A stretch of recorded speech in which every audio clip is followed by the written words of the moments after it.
જે topic learn કરવાનો છે એ ટોપિક છે સ્ટેટમેન્ટ ઓફ પર્પસ. તો સ્ટેટમેન્ટ ઓફ પર્પસ છે એ કઈ રીતે બનાવવામાં આવે, અલગ અલગ ટોપિક વાઇઝ અલગ અલગ ટાઈપનું સ્ટેટમેન્ટ ઓફ પર્પસ છે એ બનતું હોય છે. એના માટે કોઈ પર્ટિક્યુલર ફોર્મેટ નથી કે તમે એ ફોર્મેટ છે એને ફોલો કરી અને બનાવો. જેમ કે આપણે લેટર લખતા હોય તો એમાં આ બાજુ ડેટ લખવાની અને લેફ્ટ સાઈડ ને રાઈટ સાઈડ ને તમારે સબ્જેક્ટ લખવાનો, એવું કંઈ નથી. એમાં તમારે એક જ વસ્તુ કે તમારો જે સબ્જેક્ટ છે એ સબ્જેક્ટમાં તમે પેરેગ્રાફ વાઇઝ લખો છો તો એની અંદર તમે શું ઇન્ક્લુડ કરી શકો એનું જ તમને ખાલી ગાઈડન્સ આપવામાં આવે. બાકી વર્ડ્સ બધું છે એ તમારા અને સબ્જેક્ટ વાઇઝ અને અલગ અલગ ડિફરન્ટ ટાઈપ્સ ઓફ કોર્સીસ હોય તો કોર્સીસ વાઇઝ છે સ્ટેટમેન્ટ ઓફ પર્પસ છે અલગ અલગ હશે.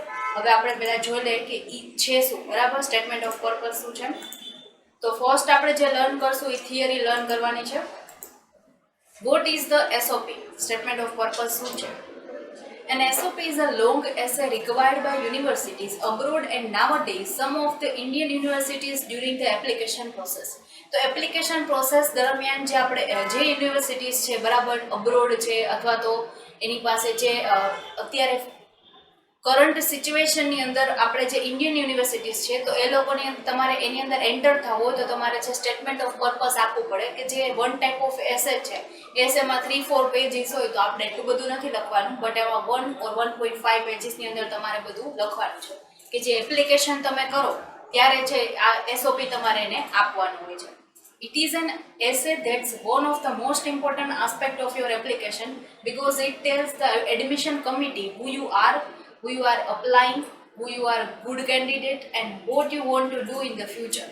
કે તમારે એસેની અંદર એ દર્શાવવાનું છે કે એક મોસ્ટ ઇમ્પોર્ટન્ટ પહેલાં તો આ જે કમ્પોનેન્ટ છે ને એ એપ્લિકેશન પ્રોસેસનો છે બિકોઝ એની અંદર જે એડમિશન કમિટી છે એને ખ્યાલ આવશે કે તમે કોણ છો, બરાબર છે, તમારી ગુડ ક્વોલિટીઝ શું છે અથવા તો તમને કઈ એવો સબ્જેક્ટ છે કે જેની અંદર વધારે ઇન્ટરેસ્ટ છે અથવા તમે ફ્યુચરની અંદર શું બનવા માંગો છો.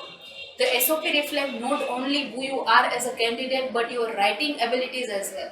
તમારી રાઇટિંગ એબિલિટીઝ કેવી છે, તમે જે વર્ડ્સ યુઝ કરો છો તો એમાં તમારી વોકેબ્યુલરી છે એ કેવી છે એ એની અંદર રિફ્લેક્ટ થશે. કારણ કે તમે લખેલો છે બરાબર છે તો તમે ઇઝી જ વર્ડ સમજી શકો છો અથવા તો બહુ અમુક જગ્યાએ તમે એવા વર્ડ્સ યુઝ કરેલા હોય કે જેનાથી ખ્યાલ આવે કે એની તમારી વોકેબ્યુલરી સારી છે. બધા જ આખું વર્ડ છે, આખું જે સેન્ટેન્સ છે એ તમે એકદમ હાર્ડ વોકેબથી લખશો બરાબર છે તો પણ પ્રોબ્લેમ થશે કારણ કે ત્યારે છે એને સમજવામાં છે એ મિસઅન્ડરસ્ટેન્ડિંગ થઈ શકે, ખૂબ જ હાર્ડ એવો હશે બરાબર છે તો એનો મિનિંગ કંઈક અલગ થઈ જતો હશે. તો જ્યાં જરૂર પડે ત્યાં જ તમારે હાર્ડ વર્ડ છે યુઝ કરવાના છે. It sometimes called an SOP letter, application essay, personal background, objectives for a graduate study, cover letter or something like one of this. તો આ જે અલગ અલગ નેમ્સ આપેલા છે તમે એસઓપીની જગ્યાએ આ બધા નેમ્સ પણ ઘણી જગ્યાએ યુઝ થતા હોય છે. નેક્સ્ટ છે why is SOP important. SOP important શું કામ છે? gives the reviewers an understanding of your academic background and interest. બરાબર છે તો રિવ્યુઅર્સને તમારે એ રિવ્યૂ આપવાનો છે બરાબર છે કે તમે તમારો કયા ફિલ્ડની અંદર ઇન્ટરેસ્ટ છે, તમારું એકેડેમિક બેકગ્રાઉન્ડ છે બરાબર છે તો એની અંદર તમારો ઇન્ટરેસ્ટ શું છે, એમાં કયા સબ્જેક્ટની અંદર ઇન્ટરેસ્ટ છે. allow you to illustrate in your own words and set you apart from the other applicants. તો તમારી સાથે ઘણા બધા બીજા એપ્લિકન્ટ્સ હશે કે જેને એપ્લિકેશન કરેલી હશે તો તમે એનાથી અલગ કઈ રીતે થશો તો એના માટે તમારે એક્ઝામ્પલ સેટ કરવા પડશે. તમે જે વસ્તુ કહેવા માંગો છો બરાબર છે તો એને પ્રોપરલી ઇન્ટરપ્રેટ થાય એના માટે તમને ઇલિસ્ટ્રેશન આપવા માટેનું પણ પરમિશન આપેલી છે, એનું પણ અલાવેબલ છે. Helps them determine if you are good match for the program to which you are applying. તો તમે જે પ્રોગ્રામ માટે અપ્લાય કરો છો બરાબર છે તો તમારો એસે અથવા તો તમારું જે એસઓપી છે એ એની સાથે મેચ થતું હોવું જોઈએ અને એ વસ્તુ ડિટરમાઇન કરવા માટે એને હેલ્પ કરતું હોવું જોઈએ જેનાથી બધી જ ઇન્ફોર્મેશન તમારા એસઓપી થ્રુ એ જાણી શકશે. Show your communication style and ability. તો એનાથી તમારી કમ્યુનિકેશન સ્ટાઇલ અને એબિલિટી કેવી છે એ ખ્યાલ આવશે. નેક્સ્ટ છે ફોર્મેટ ઓફ જનરલ એસઓપી. તો એસઓપીનું ફોર્મેટ શું છે તો એના માટે કોઈ જનરલ ફોર્મેટ છે, જનરલ ફોર્મેટ આપેલું છે બટ એવું કંઈ ફોર્મેટ પર્ટિક્યુલર નથી કે તમારે એ જ યુઝ કરવું પડે બરાબર છે. જનરલ ફોર્મેટ છે કે નોર્મલી આ યુઝ થતું હોય છે બરાબર છે. બાકી તમે તમારી રીતે યુઝ કરી શકો છો કોઈ પણ ફોર્મેટ અને કોર્સ વાઇઝ સબ્જેક્ટ વાઇઝ છે એ ફોર્મેટ ચેન્જ થતું હોય છે. The general format is similar to any other piece of academic writing. 12 points time new Roman font, one each margin on all sides. તમે જે લખતા બધી જગ્યાએથી ચારે સાઈડથી તમારે 1 ઇંચની માર્જિન છે એ રાખવાની છે. 1.5 લાઇન સ્પેસિંગ, તો તમે જે પેરેગ્રાફ લખો છો એની અંદર 1.5 ની જે લાઇન સ્પેસિંગ રાખવાની છે, જેનાથી છે એ પ્રોપરલી જોઈ શકાય અને પ્રોપરલી વાંચી શકાય. નેક્સ્ટ છે લેન્થ ઓફ એન એસઓપી. તો તમે જે એસઓપી લખો છો એની લેન્થ કેટલી હોવી જોઈએ?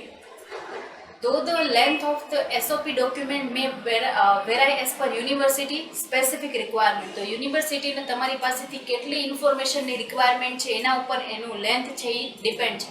એને તમારી પાસે એકેડેમિક બેકગ્રાઉન્ડ, તમારો ઇન્ટરેસ્ટ, માનો કે આટલી જ વસ્તુ પૂછેલી છે તો એ થોડીકની અંદર પૂરું થઈ જશે. બટ વધારે જો ઇન્ફોર્મેશન માંગેલી છે તો એના માટે તમારે વધારે ઇન્ફોર્મેશન એમને આપવી પડશે, તો એના માટે તમારે લેન્થની બધી વસ્તુ લખવી પડશે. તો એ જે સ્પેસિફિક રિક્વાયરમેન્ટ છે એના પ્રમાણે ડોક્યુમેન્ટ છે એની લેન્થ ચેન્જ થશે. But it should be 1-2 pages long, ideally wrapped in about 800 words. તો એના કરતાં વધારે લાંબી નથી કરવાની, તમારે એટલાની અંદર જ બધું છે એ સ્પેસિફિક તમારે એને કહી દેવાનું છે. Writing longer than 2 or 2.5 pages will make you seem like you lack focus and clarity in your purpose for school. કે તમે જે જગ્યાએ અપ્લાય કરો છો એની અંદર તમને કોઈ ઇન્ટરેસ્ટ નથી હોતો, તમારું ફોકસ છે એ વસ્તુ કેવા ઉપર નહીં બટ પેજીસ વધારવા ઉપર છે, બરાબર છે. તો એ વસ્તુ જો તમે વધારે લોંગ લખશો તો એવું પ્રૂવ થશે. તો તમારે તમારા જે એસઓપી છે 1 or 2 પેજીસની અંદર તમારે પૂરું કરી દેવાનું છે. Information to include. તો કઈ ઇન્ફોર્મેશન ઇન્ક્લુડ થશે? Introduce yourself and your academic interest. તો તમારે તમારી સેલ્ફને ઇન્ટ્રોડ્યુસ કરવાની છે, બરાબર છે, અને તમારો ઇન્ટરેસ્ટ એની અંદર છે. Simple background information on your area of interest. તો તમારા બેકગ્રાઉન્ડ ઇન્ફોર્મેશન છે આપવાની છે કે તમે કયા બેકગ્રાઉન્ડથી બિલોંગ કરો છો, તમે જે જગ્યાએ રહ્યો છો ત્યાં કેવા પ્રકારનું બેકગ્રાઉન્ડ છે, તમારો ઇન્ટરેસ્ટ કયા એરિયાની અંદર છે, your interest, area of interest. Share with them how and why you decided to pursue a graduate degree in this field. તો તમે જેના માટે માનો કે એપ્લિકેશન કરેલી છે યુનિવર્સિટીની અંદર, તો તમે એની અંદર માનો કે કોમર્સ પછી તમે બીકોમની અંદર આગળ વધવા માંગો છો, બરાબર છે. તો એના માટે જે યુનિવર્સિટીએ તમે એસઓપી લખેલું છે, તો તમે કોમર્સ શા માટે લીધું છે, બરાબર છે, એનું શું પર્પસ છે, તો ગ્રેજ્યુએટ ડિગ્રી છે એ તમારે શું કામ કરવી છે, એ બધું તમારે એની સાથે શેર કરવાનું છે. Your academic background, preparation and training. તમારું કઈ જગ્યાએ માનો કે કોઈ ટ્રેનિંગ છે એ તમે લીધેલી છે, એક્સ્ટ્રા ટ્રેનિંગ જેમ કે ટેલી રિલેટેડ છે કે અથવા તો બીજી કોઈ ટ્રેનિંગ તમે લીધેલી હોય. પછી પ્રિપેરેશન છે કરેલી છે, તમારું એકેડેમિક બેકગ્રાઉન્ડ કેવું છે. Skills you have learn from academic, lab or research experience. તો તમે રિસર્ચ કોઈ વસ્તુ કરેલી છે અને એમાંથી કાંઈ એક્સપિરિયન્સ મળેલો છે તો તમારે એ પણ એની અંદર દર્શાવવાનું છે. Research you conducted. તમે જે રિસર્ચ કન્ડક્ટ કરેલું હોય એમાં તમને કોઈ સારી એવી પોસ્ટ ઉપર રાખેલા હોય, બરાબર છે, તો એ તમારે એની અંદર લખવાનું છે. Important papers or thesis project you completed as well as anything scholarly beyond your academic degree requirement. તો તમારી ડિગ્રી રિક્વાયરમેન્ટ કેટલી છે, તમારું એકેડેમિક તમારે માનો કે જે ગોલ સુધી પહોંચવું છે એમાં તમારે કેટલી ડિગ્રીની રિક્વાયરમેન્ટ છે, બરાબર છે. તો તમે સ્કોલર છો કે નહીં, અથવા તો કોઈ પણ તમે અચીવમેન્ટ મેળવેલા છે કોઈ જગ્યાએ તો તમારે એ પણ એમાં લખવાના છે. Relevant work or internship experience as related to the field you are applying to. તમે જે કોર્સ માટે અપ્લાય કરો છો એના માટે તમે કોઈ આર્ટિકલશીપ, ઇન્ટર્નશિપ કરેલી છે અને એનો તમને એક્સપિરિયન્સ છે તો તમારે એ પણ એની અંદર દર્શાવવાનો છે. So them you are making an informed decision. તો તમારે છે એ પણ એને લખવાનું છે કે તમે કોઈ પણ વસ્તુનો ઇન્ફોર્મ ડિસિઝન્સ છે એ આ જગ્યાએ તમે એવા ઇન્ફોર્મ ડિસિઝન લીધેલા હતા જે તમારી લાઈફની અંદર એકદમ શું કહેવાય ખૂબ બેનિફિશિયલ પ્રૂવ થયેલા છે. Indicate what you like to study in graduate school in enough detail two convince the faculty. તો ફેકલ્ટી જે તમને ભણાવવાના છે એને એ કન્વિન્સ થઈ જાય એના માટે તમે જે જગ્યાએ ગ્રેજ્યુએટ સુધી માનો કે ગ્રેજ્યુએટ સ્ટડી કરેલું છે અને પોસ્ટ ગ્રેજ્યુએટ માટે તમે એમને અપ્લાય કરેલું છે, તો એ ગ્રેજ્યુએટ સ્ટડી જે તમે કઈ જગ્યાએ કરો અથવા તો ગ્રેજ્યુએટ સ્ટડી કરેલું છે તો 12th સુધી તમે કઈ જગ્યાએ ભણેલા છો, તમારું સ્ટડી લેવલ કેટલું છે એ બધું તમારે ઇન્ડિકેટ કરવાનું છે.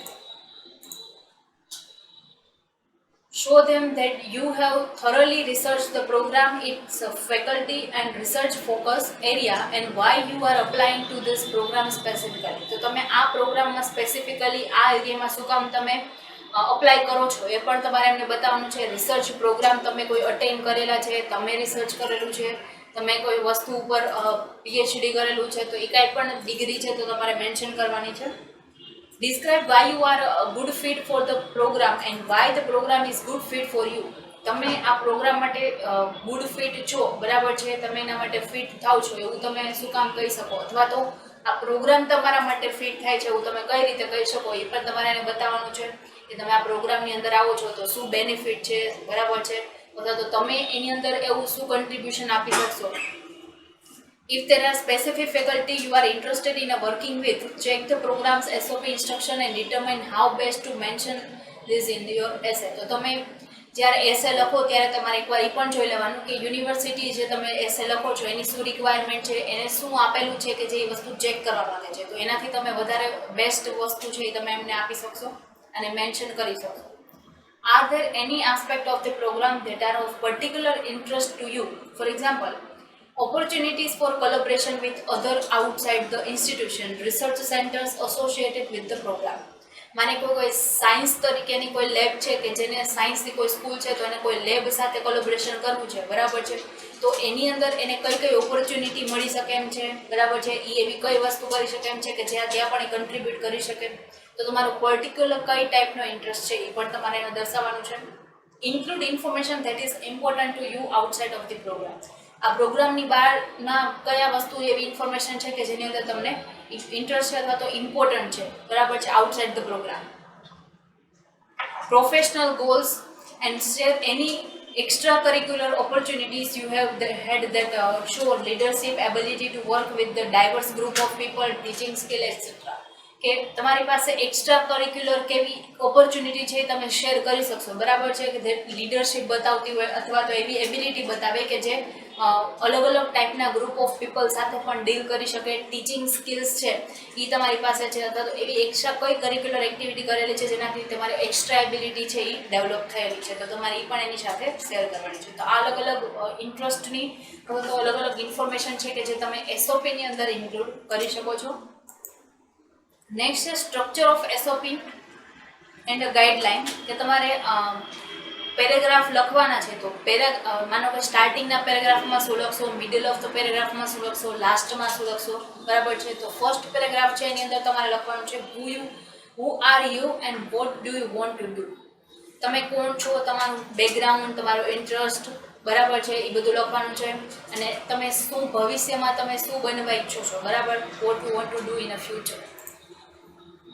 સેકન્ડ પેરેગ્રાફની અંદર why do you want to do it, તો તમે જે કોર્સ માટે તમે અપ્લાય કરો છો અથવા તો જે પ્રોગ્રામ માટે અપ્લાય કરો છો, એવું નથી ખાલી કોર્સ માટે જ કરી શકે, બટ કોઈ પ્રોગ્રામ છે એના માટે પણ તમારે એસઓપી લખવું પડતું હોય છે કોઈ અટેન્ડ કરવા માટે. તો તમારે એ જે પ્રોગ્રામ છે એમાંથી તમે શું વસ્તુ લેવા માટે ઈચ્છો છો, બરાબર છે, એ તમારે લખવાનું છે.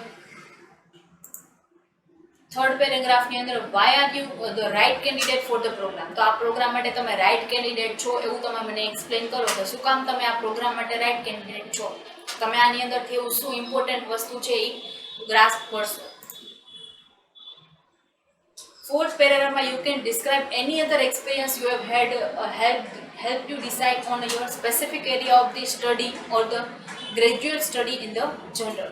તો તમે અધર સ્કિલ્સના જેમ મેં તમને આગળના ટોપિકની અંદર કીધું હતું કે કોઈ અધર સ્કિલ્સ છે, અધર એક્સપિરિયન્સ છે, અધર એક્સ્ટ્રા કરિક્યુલરની અંદર તમે કોઈ એબિલિટી ડેવલપ કરેલી છે તો તમારે એ પણ એની અંદર લખવાનું છે કે જે તમારો સ્પેસિફિક જે મેઇન ગોલ છે એને અચીવ કરવા માટે હેલ્પ કરતું હોય છે. નેક્સ્ટ છે ફિફ્થ પેરેગ્રાફ અથવા તો ક્લોઝિંગ, કે જ્યાં તમારું એસઓપી પૂરું થાય છે તો ત્યાં તમારે એ લખવાનું છે what do you want to do in the future. જે સ્ટાર્ટિંગમાં તમે શું લખેલું છે તો કે what do you want to do, તમે શું કરવા માંગો છો જેનાથી તમારો ગોલ અચીવ થઈ શકે. હવે તમારે લાસ્ટની અંદર એ તમારે ક્લિયર કહેવાનું છે કે તમે ફ્યુચરની અંદર શું બનવા માંગો છો, બરાબર છે, તમે કયા લેવલ સુધી પહોંચવા માંગો છો તમારે લાસ્ટમાં કહેવાનું છે, જેનાથી એને તમારા આગળના ગોલ્સ વિશે, તમારા પ્લાનિંગ વિશે ખ્યાલ આવશે. Top 5 things your university expect in your SOP. તમારી એસઓપીની અંદર જે યુનિવર્સિટીઝની અંદર તમે એસઓપી લખો છો તો 5 એવી વસ્તુ છે કે જે લોકો તમારી પાસેથી એક્સપેક્ટ કરતા હોય છે. તો કઈ કઈ વસ્તુ છે, જેમ કે કીપ યોર લેંગ્વેજ પોઝિટિવ. તમે કોઈ પણ વસ્તુ લખો છો તો એ પોઝિટિવ વેની અંદર લખો. કોઈ પણ વસ્તુને, કોઈ પણ ઇન્સિડન્ટને તમે બ્રાઇટ સાઇડની અંદર લીધું છે. Positive, precise and free from grammatical errors. તો ગ્રામેટિકલ એરર્સ કોઈ ન હોવી જોઈએ. Use active voice. પેસિવ વોઇસની અંદર નથી લખવાનું, તમે જ બધું કહો છો એમ એક્ટિવ વોઇસની અંદર બધું લખવાનું છે. Highlight unique qualities that demonstrate your interest and goals. તમારી જે યુનિક ક્વોલિટી છે કે જે અધર કરતાં તમને હાઇલાઇટ કરે, તો એવી જે ક્વોલિટીઝ છે એને હાઇલાઇટ કરો, જેનાથી એમને તમે એકવાર એ વસ્તુ જોવે તો તરત જ એમને એ વસ્તુ છે એ દેખાય આવે. Mention how your talent, interest or experience will contribute to the institutions. તો તમારો ટેલેન્ટ શું છે, તમારો ઇન્ટરેસ્ટ પાર્ટ શું છે, તમારો એક્સપિરિયન્સ કઈ કઈ વસ્તુની અંદર છે, તો તમારે એ પણ એને કન્ટ્રીબ્યુટ કરવાનું છે, જેનાથી તમે એ વસ્તુ છે એમને દર્શાવી શકો. Talk about your motivation to pursue a particular course of the university. તો યુનિવર્સિટીની અંદર એવા કોઈ મેન્ટર છે કે જેના કારણે તમે યુનિવર્સિટીની અંદર એડમિશન લીધું, અથવા તો તમારું મોટિવેશન સોર્સ કયો છે કે જેનાથી તમે એ વસ્તુ છે આગળ વધવા માટે તમારે મેન્ટર તરીકે વર્ક કરે છે, તો એની વસ્તુ તમારે એની અંદર લખવાની છે. And use examples to validate your pointers. તો તમે જે વસ્તુ લખેલી છે એને પ્રૂવ કરવા માટે તમે એક્ઝામ્પલ્સ છે લખો. તો એ 5 વસ્તુ છે કે જે તમારે લખવાની છે. 3 major steps you need to keep in mind when writing your SOP. તમે જ્યારે એસઓપી લખો છો ત્યારે 3 વસ્તુ છે એ તમારે ધ્યાન રાખવાની છે. પ્લાન ઇટ વેલ. તો પહેલાં તો એ વસ્તુ છે એ પ્રોપરલી પ્લાન કરેલી હોવી જોઈએ. ધેન આફ્ટર તમે એની અંદર લખો. એવું નહીં કે એકવાર સ્ટાર્ટ કરી દીધું, આપણને ખબર નથી આગળ શું લખવું, પ્લાન કરેલા હોવો જોઈએ points. Work on the draft. તો તમે જે ડ્રાફ્ટ લખો છો બરાબર છે, તો એની અંદર તમે રિસર્ચ કરો પહેલાં, પછી ધેન આફ્ટર તમે એની અંદર લખો કે એ વસ્તુ છે એ પ્રોપર તમે લખો છો, એ વસ્તુ સાચી છે કે નહીં, તમે કોઈ ઇન્ફોર્મેશન જે ન્યુમેરિકલ ઇન્ફોર્મેશન છે તો એ સાચી છે કે નહીં, એની ઉપર તમારે લખવાનું છે. Review before you send. તો તમે જ્યારે સેન્ડ કરો એની પહેલાં એકવાર રિવ્યૂ કરી લો કે કોઈ ગ્રામેટિકલ એરર્સ નથી, તમે લખેલું છે બધું સાચું છે બરાબર છે, તમે જે એક્ઝામ્પલ સેટ કરેલા છે એ પ્રોપર છે કે નહીં. તો આ 3 સ્ટેપ છે કે જે એસઓપી લખો ત્યારે તમારે લખવાનું છે બરાબર છે. નેક્સ્ટ છે જે આપણે નેક્સ્ટ લેક્ચરની અંદર ડિસ્કસ કરશું. Thank you.